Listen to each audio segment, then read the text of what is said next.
Vamos lá então ao estudo do nosso Livro dos Espíritos. Nós estamos então aqui na introdução ao estudo da doutrina espírita. Vamos aqui estudar o último item, o item 17, e depois iniciaremos também o nosso prolegômenos. Bom dia, André. Aqui então, o que nós vimos até agora, dessa parte introdutória, nós vimos então o espiritismo e o espiritualismo, a diferença entre esses dois termos, alma, princípio vital e fluido vital. Também vimos aqui todas as dificuldades para nós entendermos esses conceitos que eram na época bastante novos, e para nós ainda bastante novo, são bastante novos, porque na atualidade nós ainda temos essa grande divergência nessas definições, exatamente por causa de cada escola religiosa, de cada linha filosófica, que traz ali a sua própria interpretação. E como os espíritos sempre lembram, nós temos um problema bastante sério com relação ao vocabulário, e isso dificulta para nós o entendimento dessas instruções que vão acima, que estão acima da nossa limitada cultura. A doutrina e seus contraditores, nós vimos também, manifestações inteligentes, desenvolvimento da psicografia, o resumo da doutrina dos espíritos, em que Kardec traz ali uma pequena coletânea dos principais itens, ou das principais ideias que são desenvolvidas aqui nas obras da doutrina. Perseverança e seriedade, falando exatamente sobre a necessidade de um estudo, de um trabalho prolongado para entendermos exatamente aquilo que a doutrina espírita passa para nós. Os monopolizadores do bom senso, onde tem ali aquela ideia de que apenas aquele pequeno grupo de sábios tem ali todo o conhecimento sobre os grandes mistérios do universo, e Kardec fala exatamente o contrário, que existe muito ainda a se aprender. A linguagem dos espíritos e o poder diabólico, os grandes e pequenos, da identificação dos espíritos, as divergências de linguagem, as questões de ortografia, a loucura e suas causas, a teoria magnética e do meio ambiente, essa parte também foi bastante interessante, que fala sobre a questão da própria mediunidade dos fenômenos, primeiro falando sobre o magnetismo, que induzia as pessoas a um estado alterado de consciência para justificar aquele transe que era então entendido e também vivenciado como transe mediúnico. E também o meio ambiente, a teoria do meio ambiente, que falava sobre o pensamento como uma energia presente entre as pessoas e sendo capazes de captar esse pensamento dos encarnados e não um pensamento dos seres extracorpóreos. No item 17, então, que é o último que nós vamos ver hoje, preenchendo os espaços vazios. Vamos aqui então às ideias finais de Kardec nessa introdução, falando para nós sobre esse importante raciocínio que nós precisamos desenvolver para entendermos exatamente essa realidade do plano espiritual. Ainda, como nós já comentamos outras vezes, nos tempos atuais nós temos uma diferença bastante acentuada, e parece ali também uma vala quase que abissal, de tão profunda, que existe entre ciência e religião. E essa separação faz com que nós tenhamos uma dificuldade muito grande de incluir a realidade espiritual dentro da nossa realidade científica. Porque falamos de espíritos e imediatamente ele então já é classificado como sendo um elemento de fé. Portanto, um objeto que faz parte da realidade religiosa das pessoas e não simplesmente de um fato, de uma realidade que pode ser ali abraçada pela nossa razão, pelo nosso raciocínio e, portanto, pelas nossas próprias ciências. Então, o que Kardec procura trazer para nós aqui nesse trecho é exatamente essa linha de pensamento para Hoje a gente pode dizer assim que hoje nós já não temos assim tantas dificuldades como se tinha naquela época. Hoje falar da existência de espíritos acaba se tornando para nós algo tão comum, ainda que seja de uma forma equivocada, muitas vezes fantasiosa.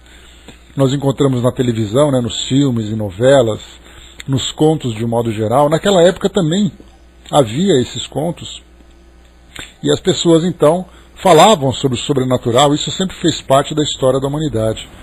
Mas a mídia, naquela época, não sendo tão desenvolvida, não tinha capacidade de oferecer para as pessoas um entretenimento ou informações de um modo geral, tratando dessas questões do mundo, entre aspas, sobrenatural.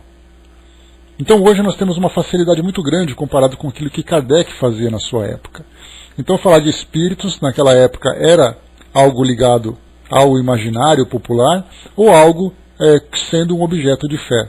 Hoje não, hoje nós temos a oportunidade de explorar um pouco mais. Então o que nós vamos ler aqui agora, certamente encontraremos também situações no nosso presente, né, onde nós temos pessoas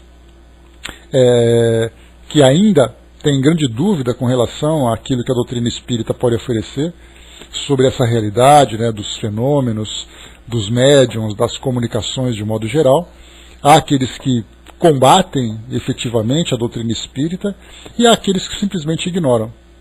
E também, obviamente, aqueles que temem, né? Nós temos ali pessoas ali de várias posições que manifestam sentimentos diferentes sobre a doutrina espírita. Então Kardec coloca para nós, preenchendo os espaços vazios. Ele diz assim: o ceticismo no tocante à doutrina espírita, quando não resulta de uma oposição sistemática e interesseira, provém quase sempre de um conhecimento incompleto dos fatos, o que não impede algumas pessoas de liquidarem a questão como se a conhecessem perfeitamente. Pode-se ter muito espírito e até muita instrução e não se ter bom senso. Ora, o primeiro indício da falta de senso é a crença na própria infalibilidade. Muitas pessoas também veem nas manifestações espíritas mais que um motivo de curiosidade. Esperamos que, pela leitura deste livro, encontrem nesses fenômenos estranhos, alguma coisa além de simples passatempo. Então, vamos contextualizar. Naquela época, nós lembramos que as pessoas utilizavam os fenômenos mediúnicos como um passatempo, como uma diversão. Não era, obviamente, algo generalizado, mas nós encontrávamos ali, em pequenos grupos da sociedade, o interesse em brincar com a presença dos espíritos, provocando, né, os fenômenos físicos, provocando também os fenômenos intelectuais, como no caso, por exemplo, não eram comunicações tão ostensivas, né, mas ainda através de sinais, de batidas, de movimentos e tal, para obterem respostas fúteis. Respostas apenas para satisfazer ali a curiosidade, nada muito profundo que fosse, que despertasse realmente a atenção dos grupos, né, mais intelectualizados, mais interessados em conhecer de fato esse fenômeno. Então, o que nós temos aqui eram aqueles que sistematicamente se colocavam em oposição à doutrina espírita, eram aqueles que perseguiam, eram aqueles que criticavam, aqueles que denegriam a imagem daqueles que procuravam estudar, né, o fenômeno em si, a mediunidade como um todo. Então, era uma perseguição ali sistemática. Interesseira. Qual o interesse? Por parte da ciência, em demonstrar que aquilo não passava de uma fantasia, que aquilo podia ser uma fraude ou qualquer tipo, né, de definição que se poderia apresentar. Por parte das religiões, nós tínhamos aqueles que se opunham exatamente por ver na doutrina espírita não apenas uma concorrência, mas algo que se colocava completamente contra tudo aquilo que as religiões pregavam. Nós tínhamos ali na Europa, bom dia, Helena, nós tínhamos na Europa naquela época, né, bom dia, abraço, a predominância das religiões católica, apostólica, romana e também das igrejas evangélicas. Mas também tínhamos ali grupos de judeus, nós estudamos sobre isso em outros dos nossos estudos. Então essas três religiões traziam já suas bases filosóficas que eram ali seculares. O cristianismo como um todo, envolvendo Igreja Católica e igrejas evangélicas, ali tinha pelo menos ali 1500 anos dentro do cristianismo. Pegamos o judaísmo então, algo muito mais antigo. E aí então chega uma nova filosofia e traz ali um pensamento completamente diferente daqueles que eram predominantes, porque o que nós tínhamos ali eram objetos de fé. Nós tínhamos ali livros sagrados que falavam sobre a criação do mundo, falávamos sobre a presença de Deus de uma forma muito intensa na vida das pessoas, inclusive se comunicando com elas, provocando aqueles fenômenos, né, que são os mais fantasiosos, né, os mais espetaculares que são descritos no Antigo Testamento, como a própria criação do mundo, dilúvios, guerras capazes de fazer o sol parar no céu, aquela coisa toda. No Novo Testamento nós temos também ali os fenômenos envolvendo a própria vida de Jesus, com a crucificação, a sua elevação, a ressuscitação, enfim.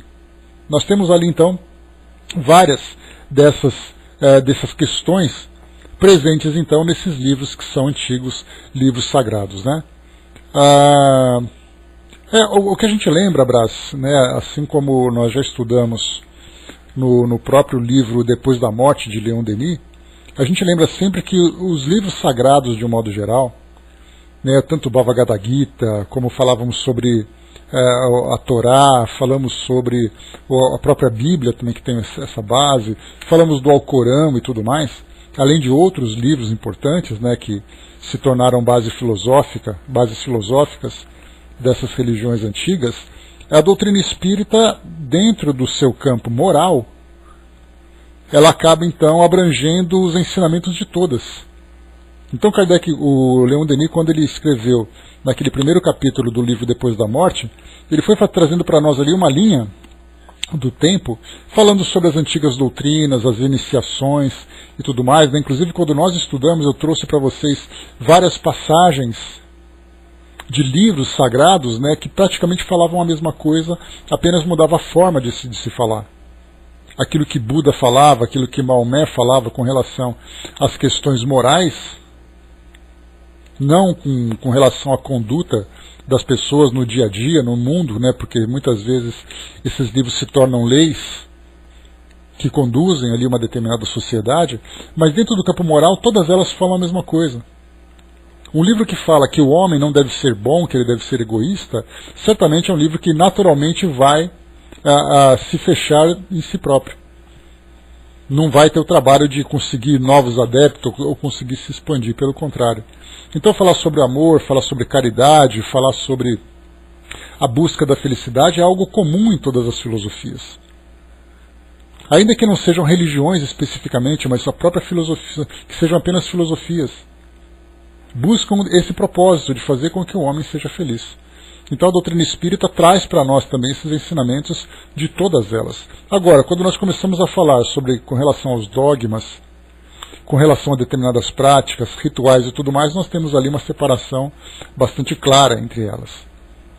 Então, nessas oposições que Kardec encontrou, da ciência por um lado, da religião por outro, tirando essas perseguições sistemáticas, de um modo geral há aqueles que ou criticavam ou não se interessavam simplesmente por falta de conhecimento. Mesmo que sejam pessoas bastante instruídas. Como nós já vimos, né, você falar para alguém que a doutrina espírita se baseia na comunicação com os espíritos, e Kardec lembra que os espíritos nada mais são do que os mortos que deixaram o corpo físico e partiram para o mundo espiritual, há aqueles que não se interessam pelo tema, exatamente porque ainda classificarem essa realidade do mundo espiritual, essa questão da continuidade da vida, da própria existência do espírito, como algo relacionado a um objeto de fé. E é aqui que ele coloca exatamente o detalhe contrário. Temos que pensar de uma forma racional sobre esse tema. Diz aqui para nós. Bom dia, dona Miriam. Bom dia, Simar. A ciência espírita contém duas partes. Uma experimental, olha só a expressão que Kardec usa, a ciência espírita. Essa ciência espírita, ciência significa conhecimento. Aí então você vai concentrar esse conhecimento dentro de determinada área de pesquisa. Então você tem a ciência que trata da biologia, você tem a ciência que trata da física, a ciência que trata da química, da astronomia, da engenharia, dentre outras tantas ciências. A ciência espírita também tem a sua área de pesquisa. E aqui então ela se divide em duas partes. Uma experimental, sobre as manifestações em geral, e outra filosófica, sobre as manifestações inteligentes. Aqui, esses dois itens que são alvo aqui do nosso estudo, com relação à experimental, nós falamos simplesmente sobre os fenômenos físicos que precisam ser compreendidos na sua natureza. Qual a fisiologia desses fenômenos? Quais são as causas? De que forma que essas causas atuam sobre esses objetos, sobre esses fenômenos?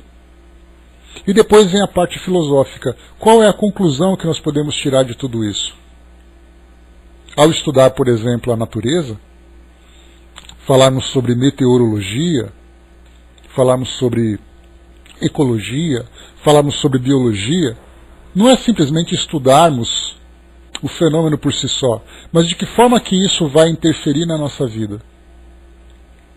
Então, ao estudarmos, nós encontramos muitas vezes estudos que para nós não tem nenhum sentido, principalmente para quem faz ali aqueles estudos, né, dentro ali de um campo mais estrito, mais restrito, né, que é no caso, por exemplo, para quem estuda, para quem fez um curso de mestrado, para quem fez um doutorado.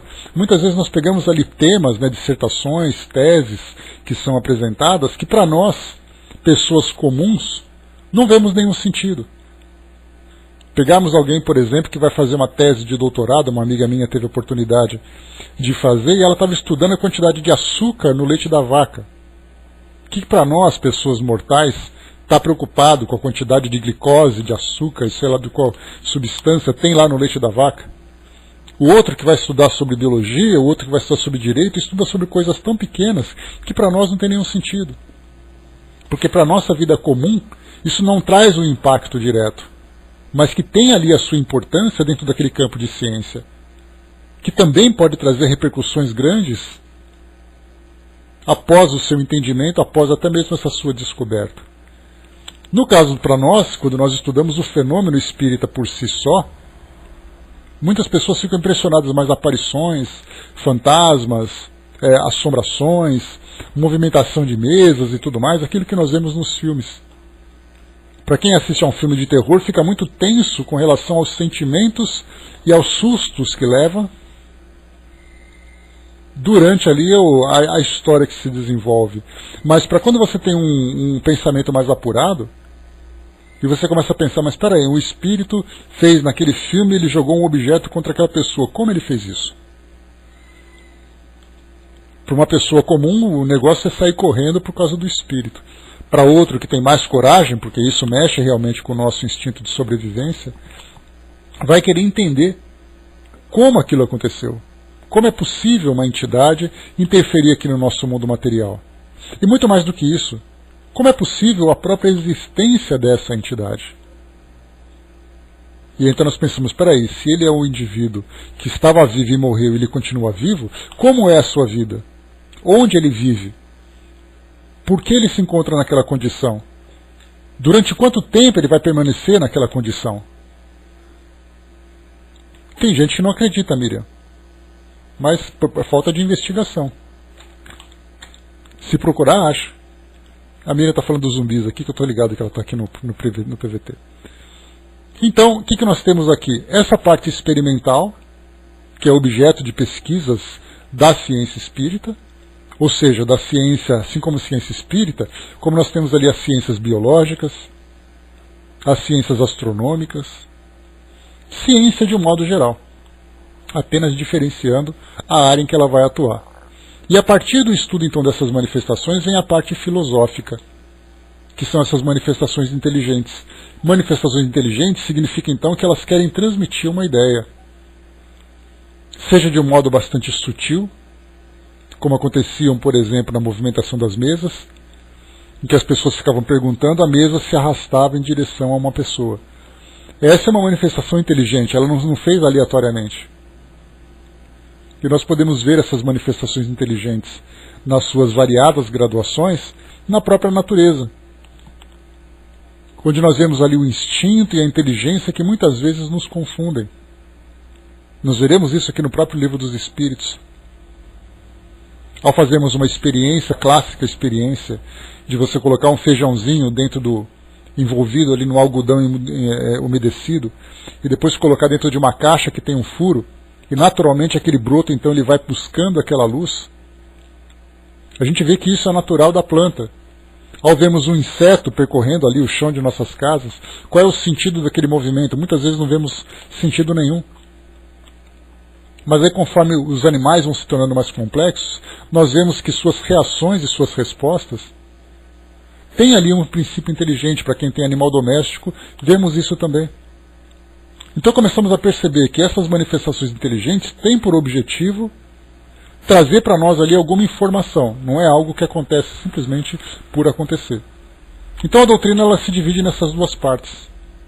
Estudarmos o fenômeno por si só e estudarmos as informações que são transmitidas através desses fenômenos. Diz aqui para nós: quem não tiver observado, senão a primeira, estará na posição daquele que só conhece a física pelas experiências recreativas, sem haver penetrado na ciência. Quando ele fala penetrado na ciência, significa que na física nós podemos entender sobre a cinemática, que é o movimento, podemos falar sobre ondas, podemos falar sobre luz, falar sobre sons. Muito bem, mas o que isso tem de importante para nós? A partir do entendimento desses fenômenos, nós tivemos a capacidade, por exemplo, de desenvolver a nossa tecnologia. Não haveria computadores, não haveria celulares, televisores, não haveria a própria mecânica que nós temos hoje, os nossos carros, os nossos equipamentos elétricos, eletrônicos, enfim. Tudo isso foi desenvolvido a partir de você analisar o fenômeno e entender realmente o significado dele. Basta a gente lembrar Thomas Edison, quando estudou sobre a questão da eletricidade. Para muitos, o relâmpago era apenas aquele flash, que ao mesmo tempo era deslumbrante, tornava-se também assustador. Quando ele começou a entender sobre a carga que havia, a carga elétrica que havia num relâmpago, começamos então a dominar a eletricidade. A partir dali, revolucionamos o mundo. A mesma coisa com relação ao vapor, com relação à luz, com relação a tudo. Então, se nas ciências nós conseguimos então nos aprofundar e trazer resultados a partir dela, por que dos fenômenos espíritas não temos esse trabalho? Ao ver ali o movimento das nuvens, entendendo sobre a meteorologia, sobre o vento e tudo mais, analisar ali os pássaros voando, que foi o que nos permitiu, por exemplo, o próprio desenvolvimento da ciência aeronáutica. Ao vermos ali uma aparição, um movimento de mesa, por que não nos aprofundarmos para ver o que vai dar? A maioria não se dá esse trabalho, exatamente por fazer essa separação entre religião e ciência e colocar a questão dos fenômenos espirituais e também das próprias manifestações espíritas dentro do campo religioso. Diz aqui ainda: a verdadeira doutrina espírita está no ensinamento dado pelos espíritos. E os conhecimentos que esse ensinamento encerra são muito sérios para serem adquiridos por outro modo que não por um estudo profundo e continuado, feito no silêncio e no recolhimento. Ou seja, para se estudar filosofia, há a necessidade de um recolhimento, de uma concentração, de uma dedicação prolongada para entender exatamente desde o fenômeno por si só até as consequências que esse fenômeno pode trazer para nós. Hoje nós temos uma situação curiosa, que inclusive já foi tema de palestra, que eu já dei sobre isso, falando sobre a forma como cada um de nós vê a doutrina espírita. Bom dia, João. Até mesmo nós, que somos ali adeptos, que somos adeptos da doutrina espírita, somos trabalhadores, cada um de nós vê a doutrina espírita por uma perspectiva muito particular. Uma frase um verso que eu sempre gosto de usar quando eu falo sobre esse tema É uma passagem de uma música do Oswaldo Montenegro, que ele falava assim: eu amava como amava um pescador que se encanta mais com a rede que com o mar. Então imagina um pescador que se encontra no meio do oceano, fica encantado com a rede que ele está usando para fazer sua pesca, e não se dá conta da complexidade que existe no oceano onde ele se encontra. Para nós a doutrina espírita é a mesma coisa. A nossa rede é exatamente aquela motivação que nos mantém junto da doutrina espírita. Por que nós nos tornamos espíritas? O que nos aproximou da doutrina espírita? Se nós fizermos aqui uma pesquisa particular e pensarmos lá no início, o que nos fez chegar até a doutrina espírita? Alguns vão dizer que foram levados naturalmente pela família para poder fazer aquele estudo desde o início da evangelização e tudo mais, então acabou se adaptando e se acostumando aos ensinamentos espíritas. Mas para a grande maioria, nós lembramos sempre, né, pelo amor ou pela dor, a maioria chega pela dor. E aí perguntamos: o que te trouxe a doutrina espírita? Foi uma dificuldade nos relacionamentos, uma dificuldade de saúde financeira, um conflito existencial. Todo mundo tem o seu motivo. A perda de um ente querido. Então nós chegamos no centro espírita, por que as pessoas vão até lá? Eu vou lá porque eu precisava tomar um passe. Mas o que exatamente? Qual era o seu diagnóstico? Qual era o seu sofrimento? E aí então a gente vai entender a doutrina espírita a partir daquele, inicialmente, né, pelo menos de uma forma superficial, a partir daquela perspectiva. A doutrina espírita para mim são as psicografias que eu recebo daquele meu filho que desencarnou. O outro fala assim: não, para mim a doutrina espírita é aquela cirurgia espiritual que eu fiz. É aquele passe que eu tomei. É aquela palestra que eu preciso ouvir para poder acalmar meu coração, para me tirar daquela situação difícil que eu vivo. Dentro da minha casa, no meu trabalho, na minha vida pessoal. Então nós começamos a fazer o quê? A reduzir a importância da doutrina espírita, transformando o nosso ponto de vista, a nossa motivação, naquela rede do verso daquela música. Enquanto que o oceano se encontra ali à nossa disposição. Ou um outro exemplo que eu também utilizo bastante, é nós caminharmos num campo, onde temos ali algumas montanhas, e de repente nós encontramos uma pequena flor no pé da montanha. Aí nós nos ajoelhamos, começamos ali a olhar encantados para ela, e nos esquecemos da montanha que se encontra atrás. Porque simplesmente ela não nos interessa naquele momento. O que interessa para nós é aquilo que chamou a nossa atenção. A Arnaldo lembrou, infelizmente a doutrina espírita tem sido para a busca da cura do corpo físico ou do desespero da perda. É uma ação muito natural nossa, porque nós queremos, estimulados por essa vida material que nós temos hoje, nós queremos resolver os nossos problemas para continuar vivendo nossas vidas. Hoje nós temos um padrão que é trazido para nós, em que nós temos que ter ali uma boa família, em que nós temos que ter um bom trabalho, temos que ter ali a oportunidade de nos desenvolvermos intelectualmente. Então nós somos tão bombardeados com esse padrão, com essas ideias, que é o que nós buscamos aqui hoje. Então pensar no mundo espiritual para nós é secundário. Porque o mundo espiritual, no nosso ponto de vista, não faz parte da nossa realidade. A minha realidade é acordar todos os dias, resolver os meus problemas, ter ali as minhas conquistas. A ideia de espírito é uma coisa que eu vou pensar depois. Porque nós aprendemos a viver assim. Hoje nós começamos a ver a doutrina espírita através da forma como ela é difundida. Nós começamos a entendê-la como parte da nossa vida, a princípio dentro do campo moral. Eu tenho que desenvolver em mim o sentimento de caridade, de tolerância, de paciência, saber perdoar, saber ver o próximo como de uma forma fraterna. Ainda assim nós não conseguimos ter o mundo espiritual como parte da nossa realidade. Então nós podemos perceber, isso é muito natural, que ao chegarmos num congresso, se vocês observarem dos tantos e tantos congressos que nós temos hoje, espíritas, quais são os temas que são abordados de um modo geral? Geralmente é depressão, felicidade, questão da família. Até mesmo nos congressos isso se tornou tão natural, em que se falar dos espíritos, quer dizer, nós mencionamos os espíritos como parte dos instrutores. Mas os temas, de um modo geral, observem isso, peguem as palestras que nós tanto ouvimos. Qual é exatamente a temática dessas palestras?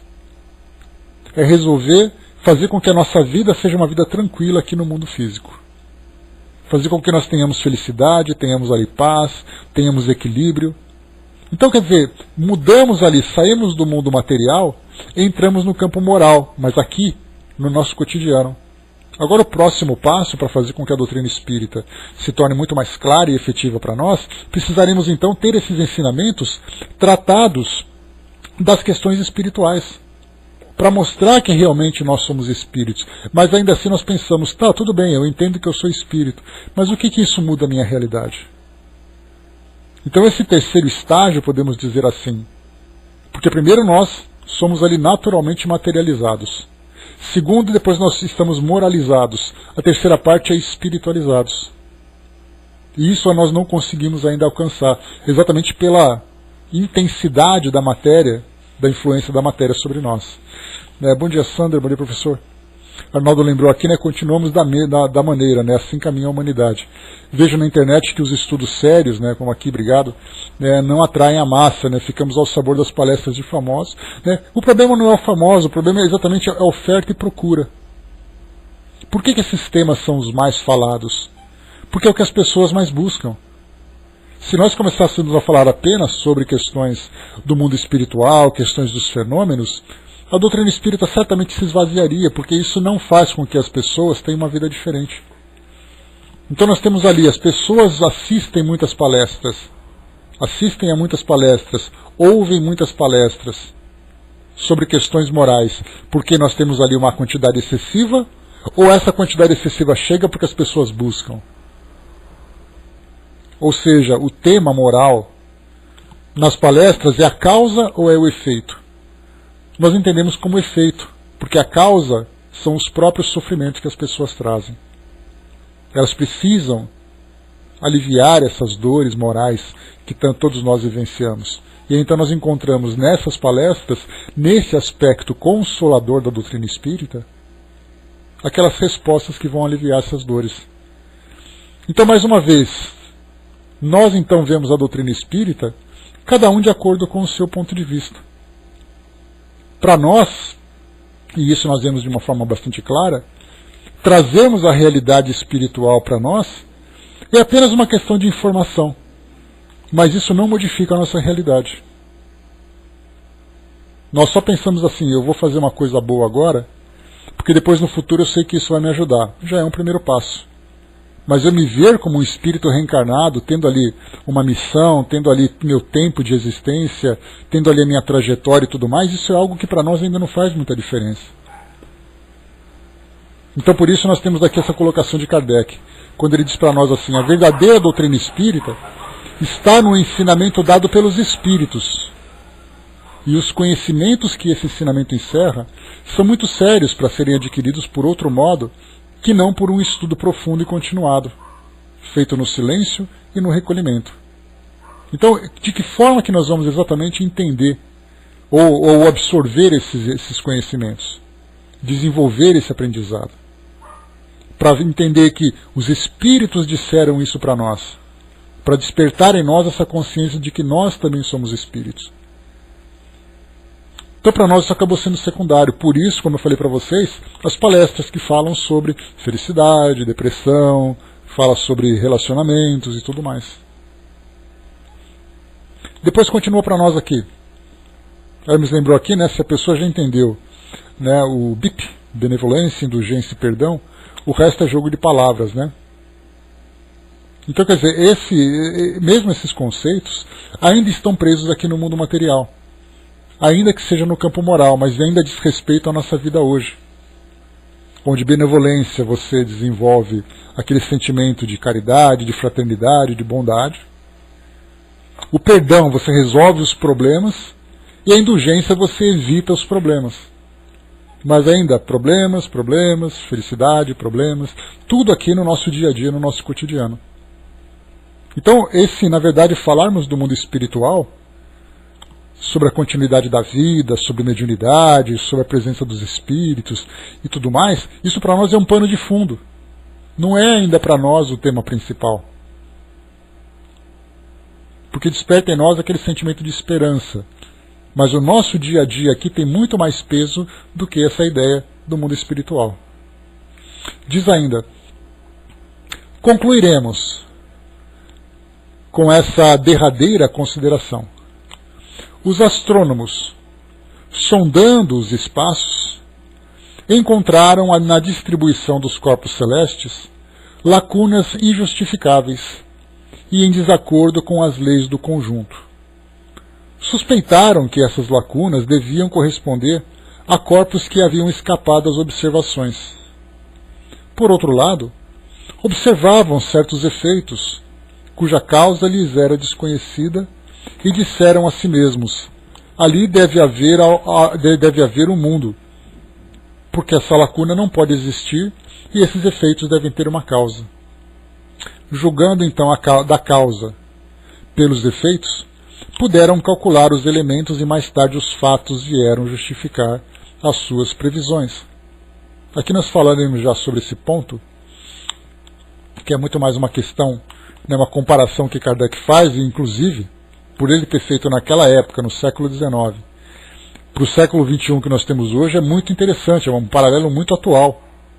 Porque hoje nós vemos ali cientistas descobrindo planetas, descobrindo buracos negros, descobrindo matérias no espaço pelo simples efeito da gravidade desses corpos, ou dessa matéria, sem necessariamente vê-las. A matéria escura tem esse nome por não refletir luz, mas perceberam o efeito da gravidade sobre fachos de luz, que havia alguma coisa ali. Então deduziram pelos efeitos que havia então uma causa, e essas causas vão sendo agora comprovadas. O Braz lembrou aqui também, viver na Terra sem problemas é ociosidade. Porque a gente não sabe aproveitar exatamente aquilo que nos oferece, Braz, a nossa vida aqui no mundo material. Apliquemos esse raciocínio a outra ordem de ideias. Se observarmos a série dos seres, perceberemos que eles formam uma cadeia sem solução de continuidade, desde a matéria bruta até o homem mais inteligente. Sem solução de continuidade significa sem interrupção. Então nós temos ali, desde os seres mais primitivos até os seres mais evoluídos. Nós temos ali que esses seres, então, eles vão tendo uma sequência mostrando esse processo evolutivo. Mas entre o homem e Deus, que são o alfa e o ômega, ali no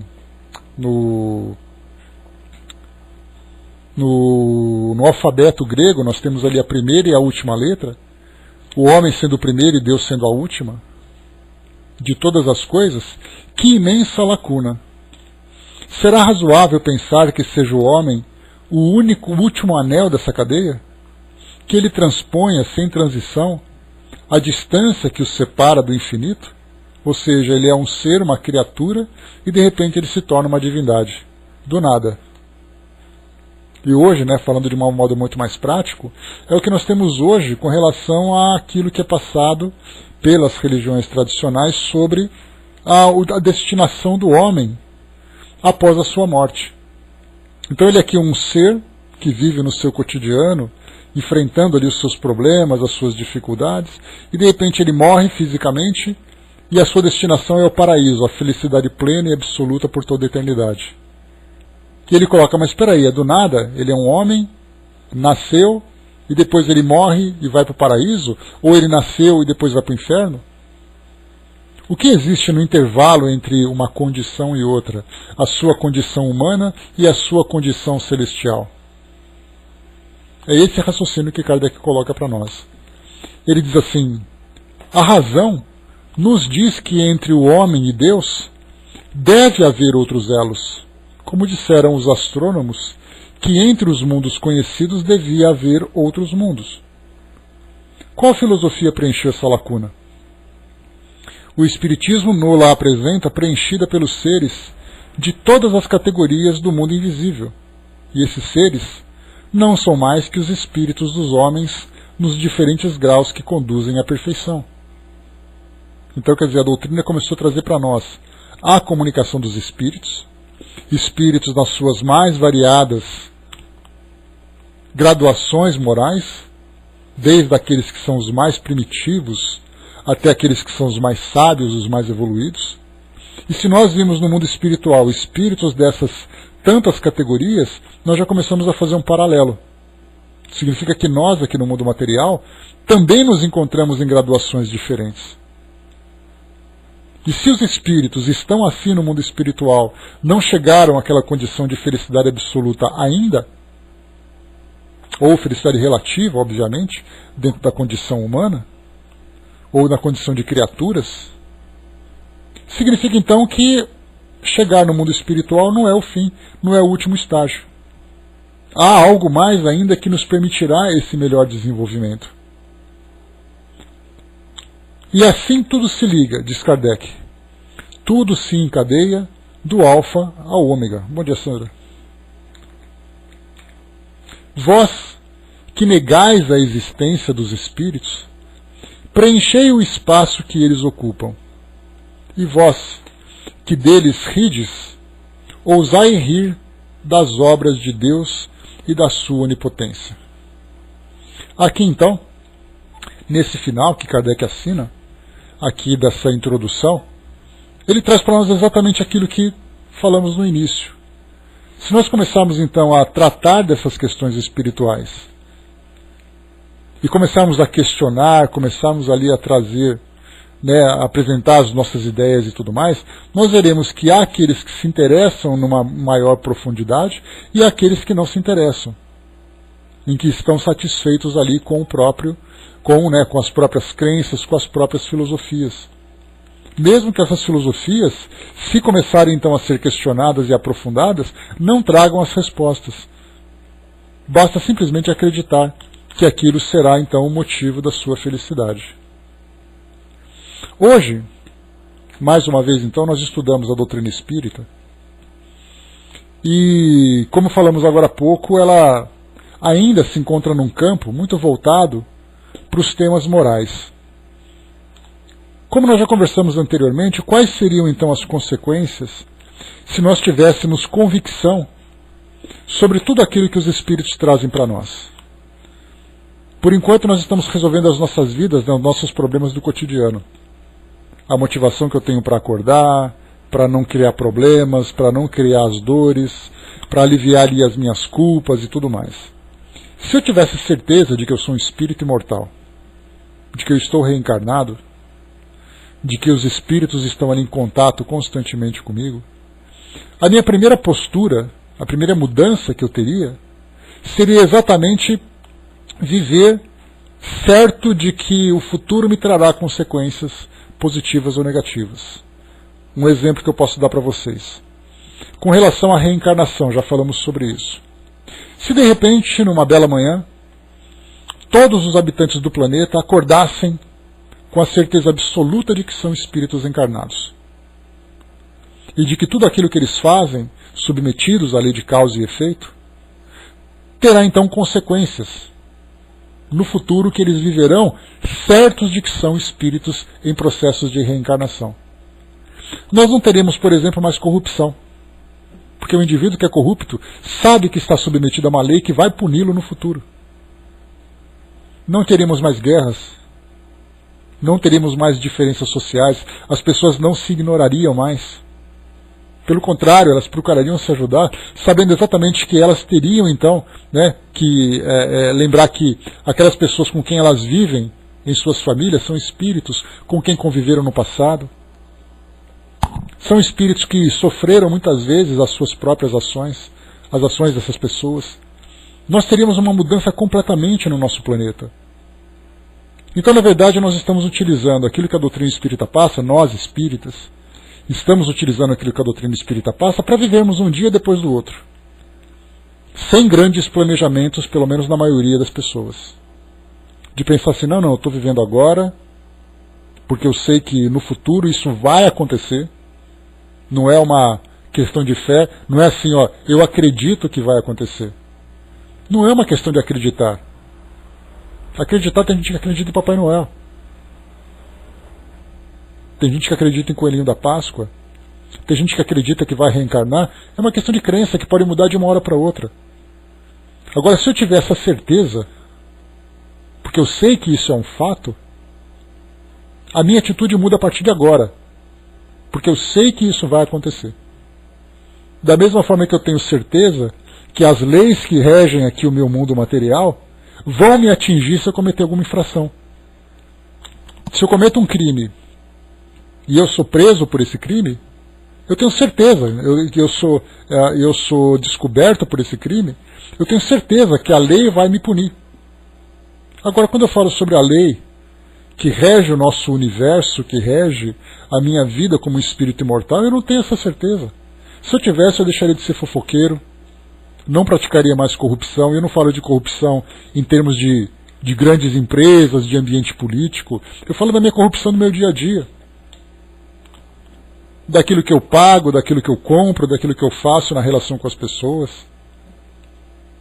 Eu deixaria de ter discriminação porque eu não veria naquele um ser diferente de mim pela sua cor, pelo seu gênero, pelo seu grau intelectual, pela sua vida social.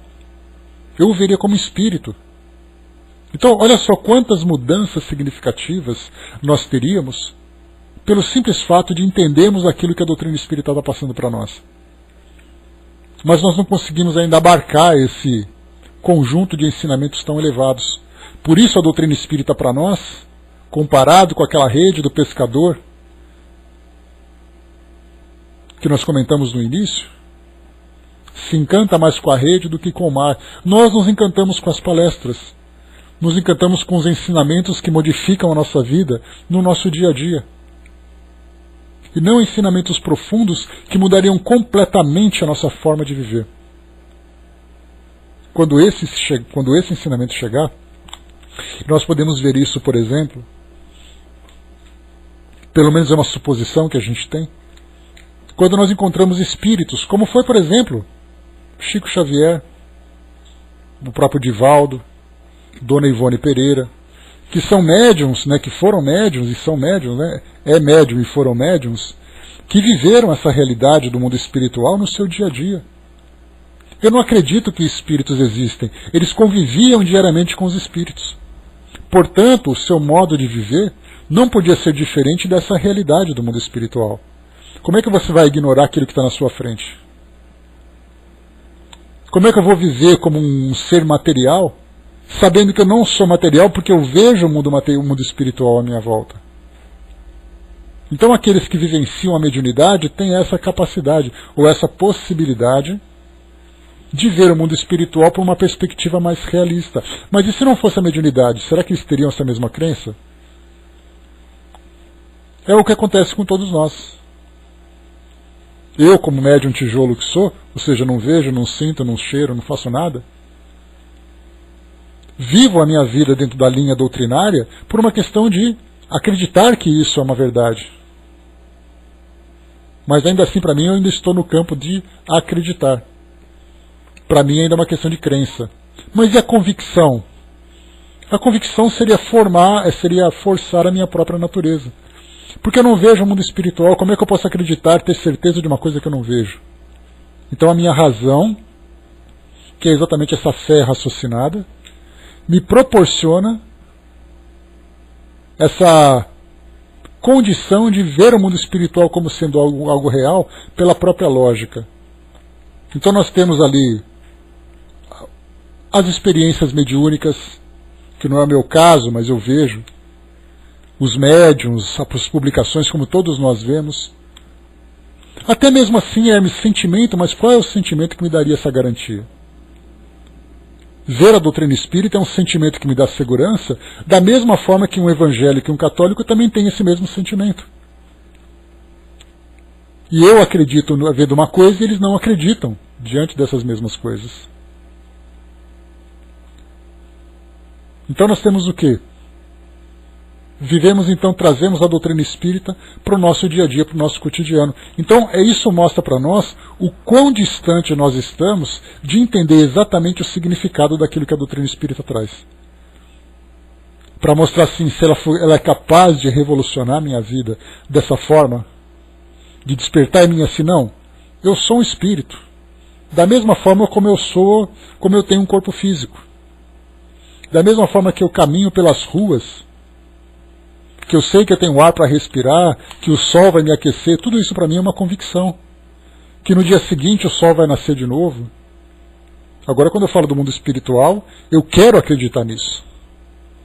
Mas quais são as provas que eu tenho? Porque nós somos seres que, embora tenhamos uma imaginação muito fértil, nós dependemos de algo contundente para realmente nos chacoalhar e falar assim, olha, isso é verdadeiro.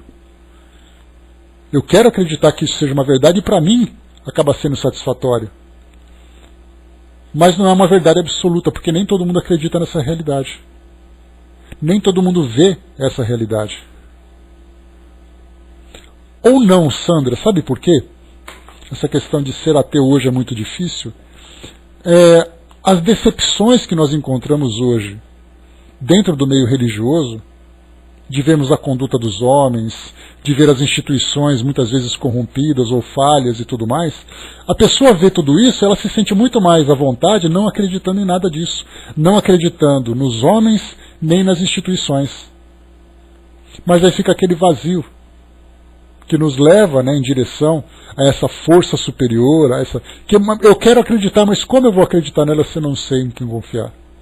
Porque eu acho que eu dependo das instituições. Então a doutrina espírita ela trouxe para nós essa independência. Não importa se eu encontro um espírita que é corrupto, se é falho. Não importa se eu vejo ali um representante de outra instituição, se ele faz isso. A minha relação com Deus existe exatamente pela convicção que eu tenho de que eu sou um espírito imortal. Ou pelo menos pela crença que eu tenho de ser um espírito imortal.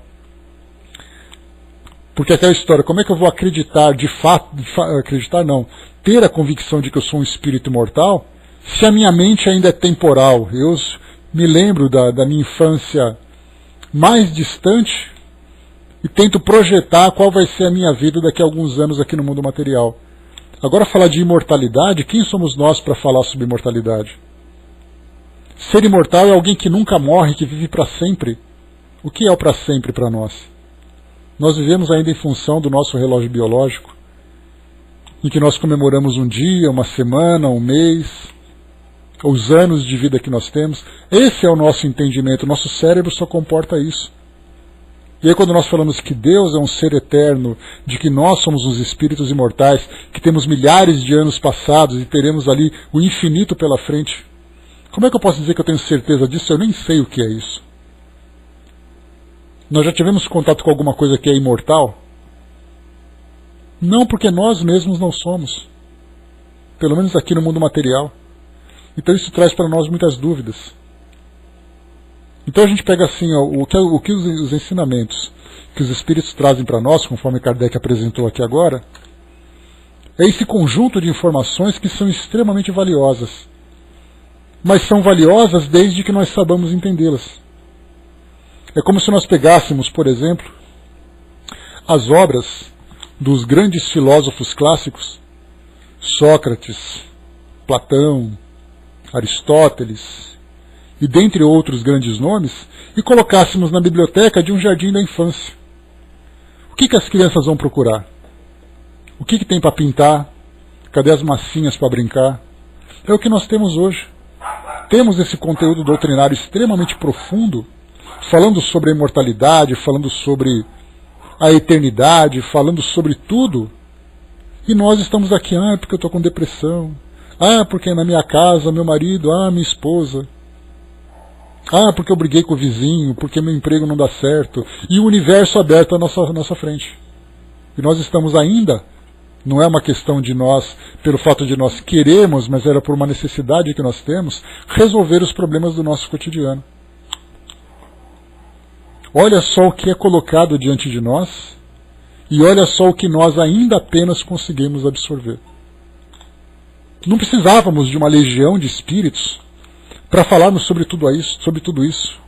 Lei de destruição, lei do progresso, falarmos sobre a felicidade do espírito. Não precisamos, apenas um espírito que saiba falar bem aquelas palavras consoladoras já satisfaria ali muita gente.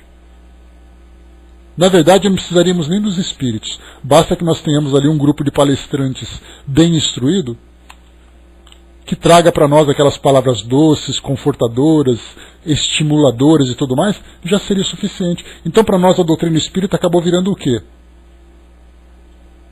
Uma doutrina trazida pelos próprios encarnados. Porque o que os espíritos trouxeram para nós ainda não foi suficiente para a gente poder entender. Ou a nossa capacidade ainda não alcança. Hermes lembrou, há muitas pessoas que gostam de ajudar os outros, mas não se ajudam. É uma tendência natural, porque a gente vê o problema do outro, porque a gente tem ali uma perspectiva muito mais sóbria do que quando nós estamos no meio do problema. A gente não consegue enxergar as nossas próprias questões. Não queremos descobrir, por exemplo, nossa, mas quem será que esse espírito viveu numa encarnação anterior? Mas a gente mal se pergunta, quem será que eu vivi numa encarnação anterior para ter essa vida que eu tenho?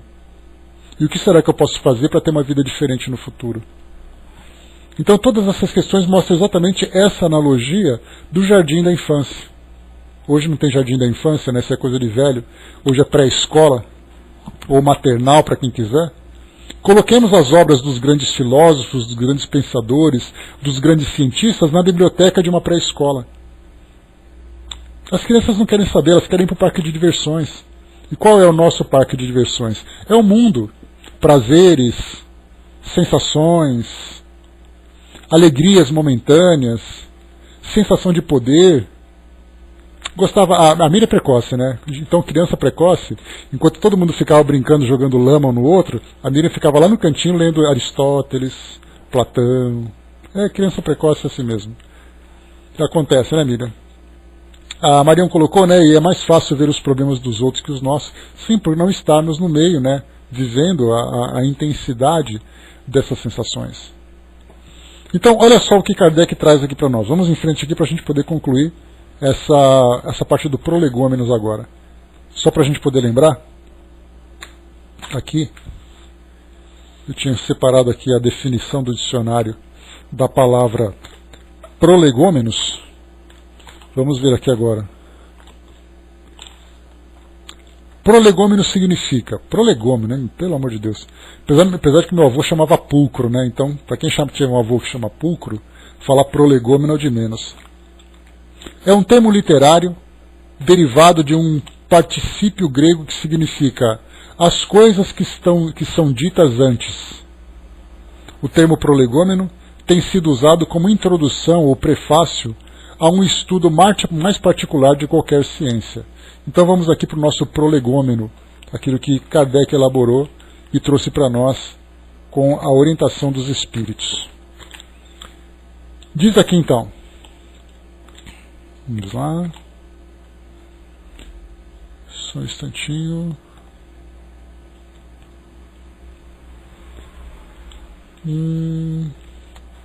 Espera que deu uma travadinha aqui para a gente poder ir em frente.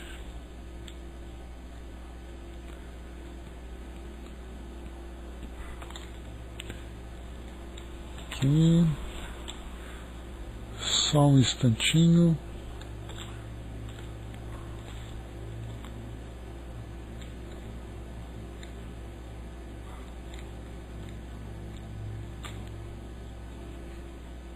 Tá aqui, prontinho. Enquanto o Hermes falou aqui, deixa eu ver.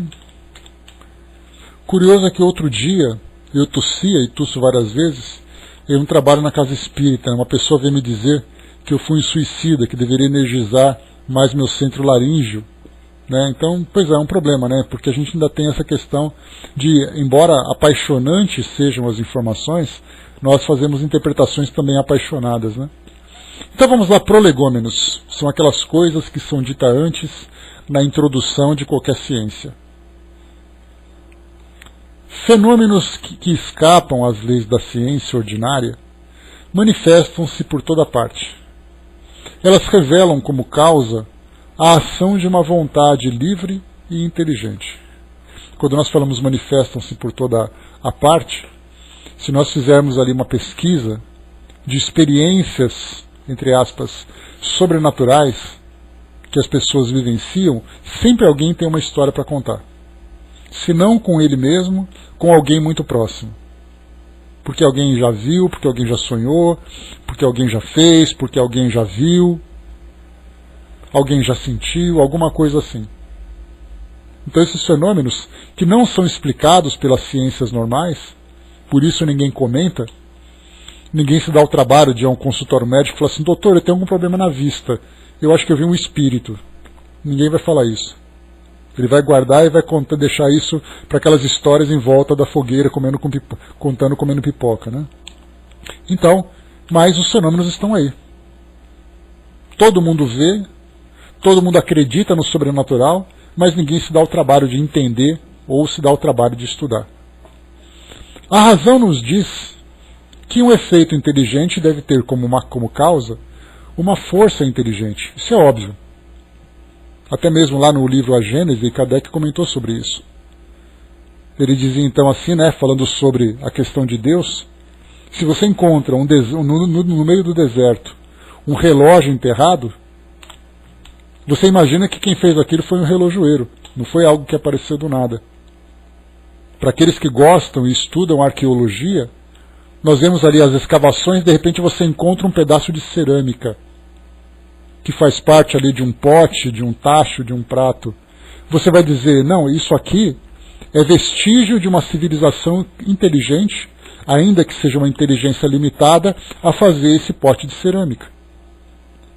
Quando nós vemos então essas manifestações inteligentes, basta apenas que a gente use esse mesmo raciocínio para chegar a essa mesma conclusão. Os fatos provam que essa força pode entrar em comunicação com os homens através de sinais materiais. E os fatos provam que essa força pode entrar em contato. Ou seja, basta observar o fenômeno, que o fenômeno por si só é a prova dessa realidade. Essa força, interrogada sobre sua natureza, declarou pertencer ao mundo dos seres espirituais que se despojaram do envoltório corporal do homem. Dessa maneira que foi revelada a doutrina dos espíritos. Para muitos que vão ler esse prolegômeno, vão olhar e falar assim: ah tá, o espírito falou, o espírito se comunicou, beleza. Ou seja, como assim beleza? Você está falando de um universo paralelo que você acaba de descobrir e você diz beleza? Como se uma nave espacial alienígena pousasse no quintal da sua casa e você chega de manhã na padaria e fala assim: ah, normal, pousou uma nave alienígena no meu quintal. Aí todo mundo vai olhar assim: mas como assim normal? Não é normal.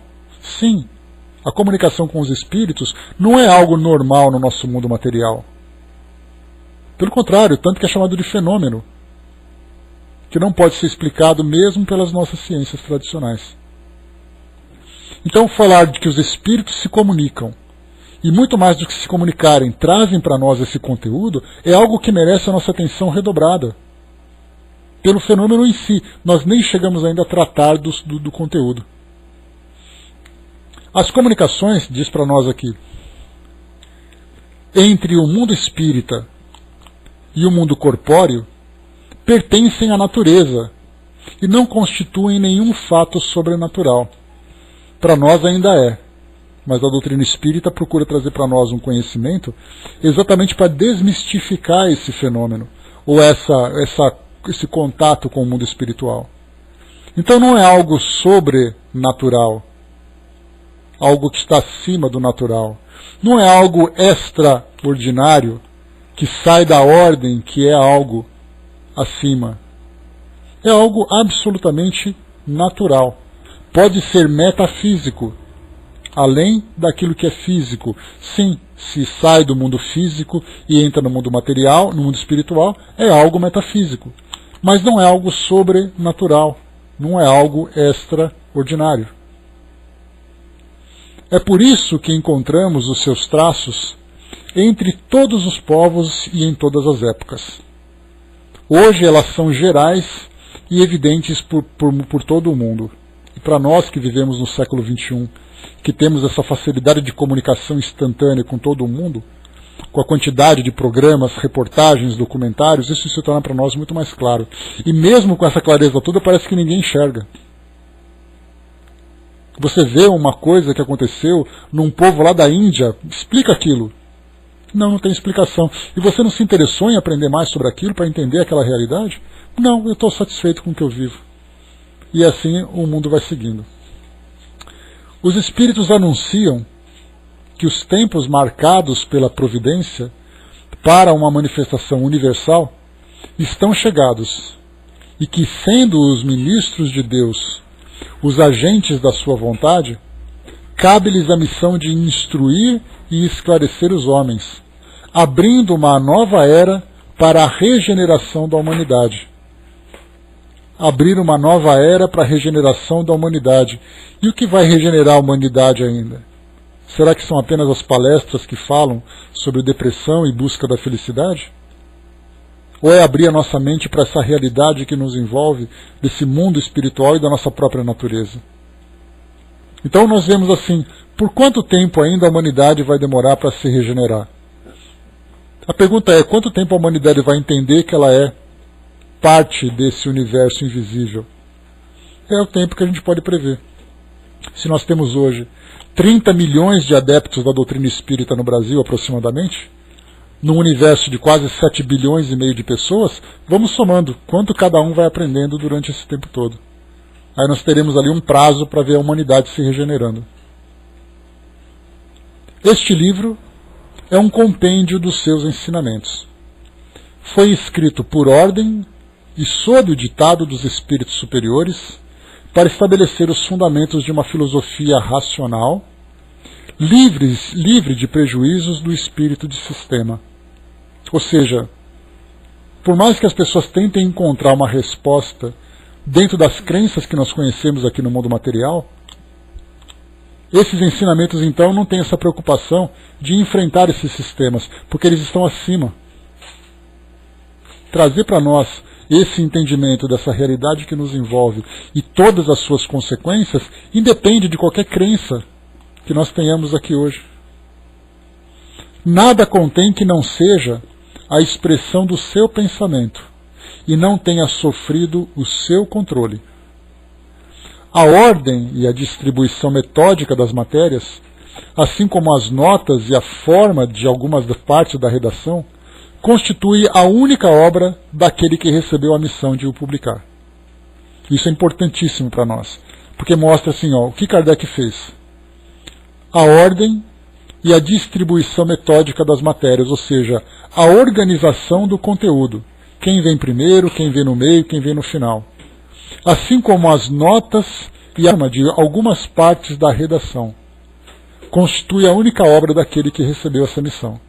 Ou seja, quando Kardec, então, muitas das perguntas, a maioria das perguntas, acabou vindo através dessa junção ou dessa coletânea de várias respostas vindas, como nós conhecemos, do controle universal dos ensinamentos dos espíritos, de médiuns diferentes, na mesma época, em lugares diferentes. O que Kardec fez? Juntou tudo isso, ele mesmo criou uma redação, porque as respostas não vinham escritas exatamente do mesmo jeito. Então o trabalho dele foi olhar, fazer uma comparação, escrever aquilo que foi a essência. Então ele organizou a ordem das matérias e depois também trabalhou em algumas partes na redação. Essa foi a missão que ele teve. Mas o conteúdo, colocado aqui para nós, nada contém que não seja a expressão do pensamento e não tenha sofrido o seu controle. No número dos espíritos que concorreram para a realização desta obra, há muitos que viveram em diferentes épocas na Terra, onde pregaram e praticaram a virtude e a sabedoria.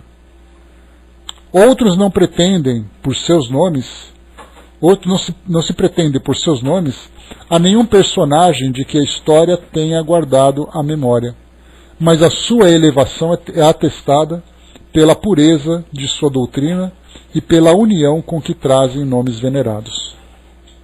Eis os termos em que nos deram por escrito e por meio de muitos médiuns a missão de escrever este livro. Mais uma vez, os termos que nos deram por escrito e por meio de muitos médiuns a missão de escrever este livro. Dizem aqui então os Espíritos: ocupa-te com zelo e perseverança do trabalho que empreendeste com o nosso concurso, porque esse trabalho é nosso. Nele pusemos as bases do novo edifício que se eleva e que um dia deverá reunir todos os homens no mesmo sentimento de amor e caridade. Mas antes de o divulgardes, revelou-emos juntos, a fim de controlar todos os detalhes. Estaremos contigo sempre que o pedires, para te ajudar nos demais trabalhos, porque esta não é mais do que uma parte da missão que te foi confiada e que um de nós já te revelou. Entre os ensinamentos que te são dados, há alguns que devem guardar somente para ti, até nova ordem. Avisar-te-emos quando chegar o momento de os publicar. Enquanto isso, medita-o, a fim de estares pronto quando te avisarmos. Imagina a curiosidade que eu tive quando eu li isso, para ficar imaginando, né? Alguns ensinamentos só foram dados a ele, e ele deveria guardá-los até o momento certo. Será que esses ensinamentos foram revelados? Será que tudo aquilo que ele soube por parte dos Espíritos chegou ao nosso conhecimento? Se chegou, veio através dele próprio ou veio depois? Porás no cabeçalho do livro o ramo de parreira que te desenhamos, porque ele é o emblema do trabalho do Criador. Todos os princípios materiais que podem melhor representar o corpo e o espírito nele se encontram reunidos. O corpo é o ramo, o espírito é a seiva. A alma, ou o espírito ligado à matéria, é o bago. O homem que intentencia o espírito pelo trabalho, e tu sabes que não é senão pelo trabalho do corpo que o espírito adquire conhecimentos. Não te deixes desencorajar pela crítica. Encontrarás contraditores encarniçados, sobretudo entre pessoas interessadas em trapaças. Isso naquela época, né, e na atualidade também nós encontramos, né? Aqueles que são os falsos médiums, né? Traga o seu amor de volta em 3 dias. Desfaça qualquer amarração. Naquela época a gente lembra dos teatros, né, que a gente comentou, até mesmo postei para vocês aquele documentário sobre Harry Houdini, que trata também de questões do espiritismo no final, né, para quem quiser, lá no nosso grupo no Facebook, está disponível para baixar e assistir as 2 partes, né? São mais ou menos 3 horas de documentário, muito bem feito. Na verdade é um filme documentário, né? Encontrá-lo-ás mesmo entre os espíritos, pois aqueles que não estão completamente desmaterializados procuram muitas vezes semear a dúvida por malícia ou por ignorância. Mas prossegue sempre. Crê em Deus e marcha confiante. Aqui estaremos para te sustentar, e aproxima-se o tempo em que a verdade brilhará por toda parte. Estamos aguardando esse tempo, né? Mas pelo que a gente vê mais uma vez aqui no nosso dia a dia, quando será que esse tempo realmente fará essa verdade brilhar por toda a parte? Por enquanto, apenas algumas partes têm ali alguns vagalumes acesos, né? A vaidade de certos homens que creem saber tudo, e tudo querem explicar à sua maneira, dará origem a opiniões dissidentes. Mas todos os que estiverem em vista o grande princípio de Jesus se confundirão no mesmo sentimento de amor ao bem e se reunirão por um laço fraterno que envolverá o mundo inteiro. Deixarão de lado as mesquinhas disputas de palavras para somente se ocuparem das coisas essenciais. E a doutrina será sempre a mesma, quanto ao fundo, para todos os que receberem as comunicações dos espíritos superiores, sejam receberem diretamente através da faculdade mediúnica, seja através da divulgação dos livros, obras, palestras e tudo mais. É com perseverança que chegarás a recolher o fruto dos teus trabalhos. A satisfação que terás, vendo a doutrina propagar-se e bem compreendida, será para ti uma recompensa cujo valor total conhecerás, talvez, mais no futuro do que no presente. Não te inquietem, pois, os espinhos e as pedras que os incrédulos ou os maus espalharão no teu caminho. Conserva a confiança. Com ela chegarás ao alvo e merecerás sempre a nossa ajuda. Lembra-te de que os bons espíritos assistem aos que servem a Deus com humildade e desinteresse, e repudiam qualquer que procure, no caminho do céu, um degrau para as coisas da terra. Eles se afastam dos orgulhosos e dos ambiciosos. O orgulho e a ambição serão sempre uma barreira entre o homem e Deus. São um véu lançado sobre as claridades celestes, e Deus não pode servir-se do cego para fazer-nos compreender a luz.